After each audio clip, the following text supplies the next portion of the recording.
अस्सलाम वालेकुम। इस वीडियो में अब हम बारबिट्यूरेट्स पढ़ेंगे और हम डिफरेंट हिप्नोटिक ड्रग्स पढ़ेंगे जो कि बेसिकली स्लीप को इंड्यूस कराते हैं और ये कहते हैं आपको एक तरफ से एज अ सेडेटिव के तौर पे ऐड करते हैं। अब बारबिट्यूरेट्स यूजली बारबिट्यूरेट्स के कहते हैं सबसे पहले बनाए गए थे क्योंकि वो एज अ सेडेटिव यूज़ किए जाते थे to induce and maintain sleep. लेकिन अब आजकल जिस तरह मैंने पिछली वीडियो में बताया बारबिट्यूरेट्स को हमने बेंजोडाइज़ेपिन से वो कर दिया, रिप्लेस कर दिया, क्योंकि ये देखा कि अभी हम इस वीडियो में पढ़ेंगे जो बारबिट्यूरेट्स हैं उनके काफ़ी जो डिपेंडेंस बारबिट्यूरेट्स के साथ होती है, जो टॉलरेंस बारबिट्यूरेट्स के साथ है वो, और जो विड्रॉल सिम्टम्स बारबिट्यूरेट्स के साथ होते हैं compared to benzodiazepines, they are more lethal and they are more dangerous.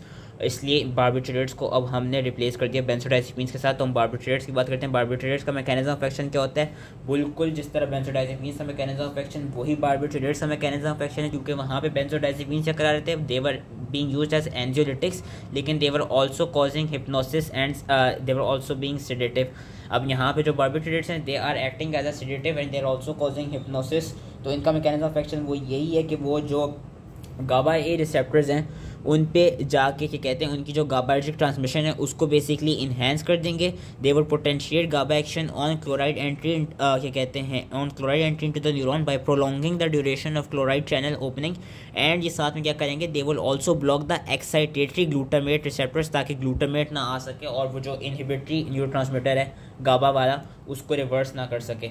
तो इसका मैकेनिज्म ऑफ एक्शन यही है कि ये जो गाबा रिसेप्टर्स हैं उन पे जाके कहते हैं उनसे इंटरेक्ट करते हैं, उन पे गाबार्जिक ट्रांसमिशन जो उसको इन्हेंस कर देता है, विच इज़ बेसिकली जो गाबार्जिक ट्रांसमिशन इज़ बेसिकली क्या कहते हैं the travel of chloride ions from outside to the inside of the neuronal cell and causing hyperpolarization by prolonging the duration of chloride channel openings। Actions क्या है barbiturates के? अच्छा, जिस तरह हमने बेंजोडाइज़ेपिन्स को हमने क्लासीफाई किया था, बारबिट्यूरेट्स को भी हम दो कैटेगरीज में क्लासीफाई करते हैं, long acting and short acting. Long acting में एक ही आता है आपका फिनोबार्बिटल, एंड शॉर्ट एक्टिंग में आपके पास चार आ जाते हैं, सिकोबार्बिटल, पेंटोबार्बिटल, एमोबार्बिटल एंड बूटालबिटल। तो इनके हाँ नाम थोड़े फनी से हैं लेकिन ये याद करने होंगे। अब इनके भी कुछ इंपॉर्टेंट प्रॉपर्टीज़, इनके कुछ एक्शंस क्या हैं बारबिट्यूरेट्स के? इनके हैं कि एक तो they cause depression of CNS. Low doses में दे प्रोड्यूस सेडेशन। सेडेशन क्या होती है? एक कामिंग इफेक्ट, कि जो एक्साइटमेंट है वो रिड्यूस हो जाती है, एक पीसफुलनेस। हायर डोजेस में क्या करते हैं? हायर डोजेस में they can cause hypnosis. Hypnosis से एक तरफ से लॉन्ग बिल्कुल ही वो क्या कहते हैं, बिल्कुल एक तरफ से बहुत ज़्यादा स्लीप वाली कंडीशन कह लें हो जाती है हिप्नोसिस। और क्या कहते हैं अगर और हम डोज बढ़ा देंगे तो इट विल कॉज एनेस्थीसिया, और अगर और हम डोज बना देंगे then it will lead to coma and death. So basically जो डिग्री ऑफ डिप्रेशन है सीएनएस की, it depends upon the dose of barbiturates. Barbiturates do not raise the pain thresholds and have no analgesic properties, they may even exacerbate the pain and chronic use leads to tolerance, जो कि मैंने पहले बता दिया था। और इनका एक और एक्शन है वो है रेस्पिरेटरी डिप्रेशन पे, कि दे suppress the hypoxic and chemoreceptor response to CO2 and overdose is followed by respiratory depression and death। Therapeutic use क्या है? थेराप्यूटिक यूज़ इतना आजकल नहीं यूज़ किया जाता, लेकिन थेराप्यूटिक यूज़ ये है कि जो अल्ट्रा शॉर्ट एक्टिंग बारबिट्यूरेट्स थे उनको हम एज एनेस्थीसिया के तौर पे यूज़ किया करते थे। अब आजकल इतने नहीं होते, अब इनको काफ़ी हमने एनेस्थेटिक एजेंट से रिप्लेस कर दी। जो हम एनेस्थेटिक की वीडियो पढ़ेंगे तो उसमें हम एनेस्थेटिक एजेंट्स पढ़ेंगे, लेकिन बारबिट्यूरेट्स को क्या कहते हैं शुरू में एज एनेस्थीसिया की फॉर्म में यूज़ किया जाता था, एंटी कन्वल्सेंट की फॉर्म में। जो फिनोबार्बिटल है, अगर तो बाकी सारी कोई सीजर हो गया और आप पहले सीजर को जो नॉर्मल थेरेपीज़ होती हैं, जो नॉर्मल ड्रग्स होते हैं एंटी सीजर ड्रग्स, वो देंगे। अगर वो सारी थेरेपीज़ फेल कर जाएँ देन हम फिनोबार्बिटल पे आएंगे, देन हम फिनोबार्बिटल को चूज़ करेंगे। वैसे हम नहीं चूज़ करेंगे क्योंकि मैंने अभी बताया कि जो बारबिट्यूरेट्स हैं इनके जो एडवर्स इफेक्ट्स हैं दे आर काफ़ी लीथल, एंड जो इनकी डिपेंडेंस ऑन टॉलरेंस है it is more compare to benzodiazepine, और वो भी अगेन काफ़ी लीथल है। ये देखा गया कि जो फिनोबार्बिटल है it may be use for treatment for refractory status epilepticus. और ये देखा गया है कि फिनोबार्बिटल को हम ज़्यादातर फर्स्ट लाइन ऑफ ट्रीटमेंट में इसलिए यूज़ नहीं करते क्योंकि it can depress cognitive development in children and decrease cognitive performance in adults, and it should be use for seizures only if other therapies have failed. Sedative hypnotic therapeutic use इसका ये देखा गया है कि they provide mild sedations which can relieve anxiety, which can relieve nervous tension and which can relieve insomnia. As a hypnotic they suppress REM sleep.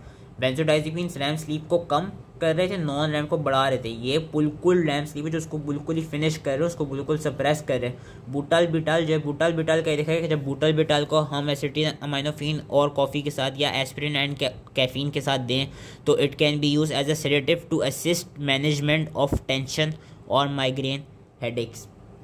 इसकी जो adverse effects हैं, जो इसकी मेन चीज़ है बारबिट्रेट्स की, वो काफ़ी ज़्यादा हैं। वो क्या हैं? Drowsiness, impaired concentration, mental and psychomotor impairment. जो हिप्नोटिक डोजेज हैं बारबिट्रेट्स की, they can produce drug hangover. Hangover क्या होती है कि बेसिकली हमने देखा होगा मूवीज़ में कि लोग जब ज़्यादा अल्कोहल या क्लबिंग वगैरह जब करते हैं तो ज़्यादा वो बेसिकली अल्कोहल वगैरह जब पीते हैं या शॉट्स वगैरह लेते हैं तो उनको एक, जब हमने मूवीज़ में देखा सुबह उठ के उनको हैंगओवर होता है। बारबिट्रेट्स का क्या, अगर आप बारबिट्रेट ज़्यादा ले लेंगे, वही हिप्नोटिक डोजेस में ले लेंगे, तो आपको क्या कहते हैं वो बारबिट्रेट हैंगओवर हो जाएगा, ड्रग हैंगओवर हो जाएगा, which may lead to impaired ability to function normally for many hours even after waking up and will occasionally cause nausea and dizziness. Barbiturates का ये देखा गया कि they induce cytochrome P450 enzyme system, तो उस तरह वो जो डिफरेंट ड्रग्स हैं उनका मेटाबॉलिज्म को अफेक्ट कर सकते हैं। They are contraindicated in patients with acute intermittent porphyria, और अगर इनका एब्रप्टली विड्रॉल कराया जाए बारबिट्रेट्स का, it will cause tremors, anxiety, weakness, restlessness, nausea, vomiting, seizures, delirium, cardiac arrest and eventually it can also result in death.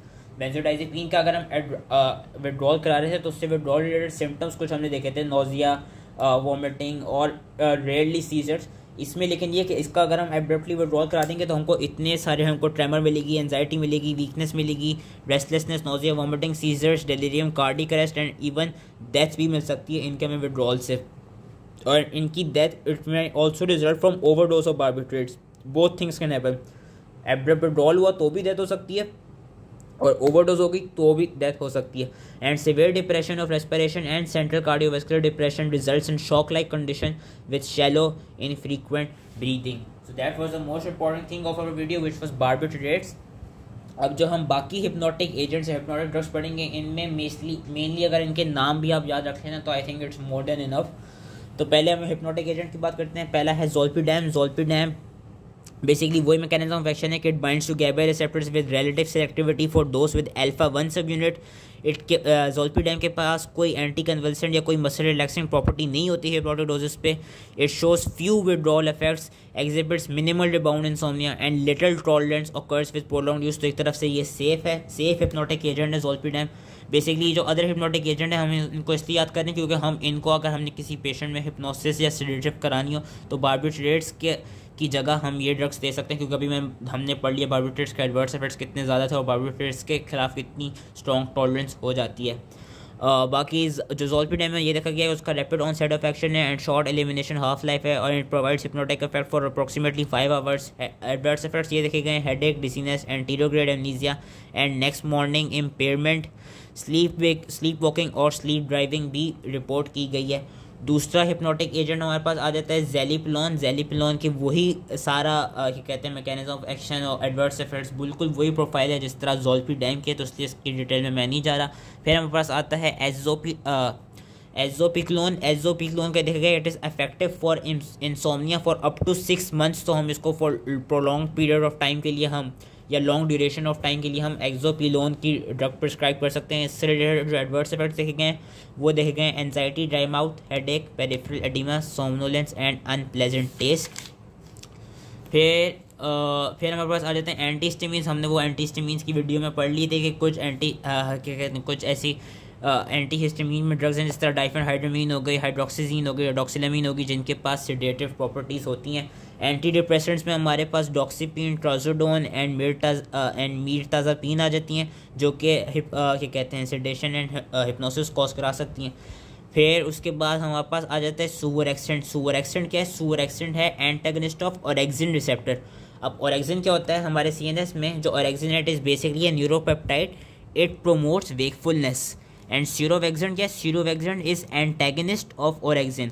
Orexin क्या करा रहा है? वेकफुलनेस करा रहा है। जब हम सीरोवेक्सेंट देंगे जो कि इसका एंटागनिस्ट है तो वो इसका ऑपोजिट कराएगा, यानी वो क्या कराएगा? वो स्लीप इंड्यूस कराएगा। एंड जो एंटागोनिज्म है of effects of orexin it suppresses the wake drive from this neuropeptide. और जिसके एडवर्स इफेक्ट्स हैं वो ये हैं कि ये इतना एंटागोनिज्म करा सकते हैं जिसकी वजह से ऑरेक्सिन रिसेप्टर्स खत्म हो सकते हैं, और अगर ऑरेक्सिन रिसेप्टर्स खत्म हो गए तो फिर पेशेंट में वेकफुलनेस की स्टेट खत्म हो जाएगी और उसको एक कंडीशन हो जाएगी which is known as narcolepsy या कैटाप्लेक्सी। नार्कोलेप्सी कैटाप्लेक्सी में ये होता है कि बंदा को हमेशा हर वक्त 24 घंटे उसको नींद ही नींद आ रही होती है, क्योंकि उसके बाद जब ऑरेक्सिन न्यूरोपेप्टाइड होगा नहीं तो उसके पास वो वेकफुलनेस वाला एक तरफ से न्यूरोपेप्टाइड होगा नहीं जो कि उसकी बॉडी में वेकफुलनेस को प्रोवाइड कर रहा होगा। डे टाइम सोमनोलेंस भी देखी गई है एंड इंक्रीज सुसाइडल आइडिएशन भी देखी गई है सुवरएक्सेंट के साथ। लास्टली हम पढ़ लेते हैं मेलाटोनिन रिसेप्टर एगोनिस्ट को।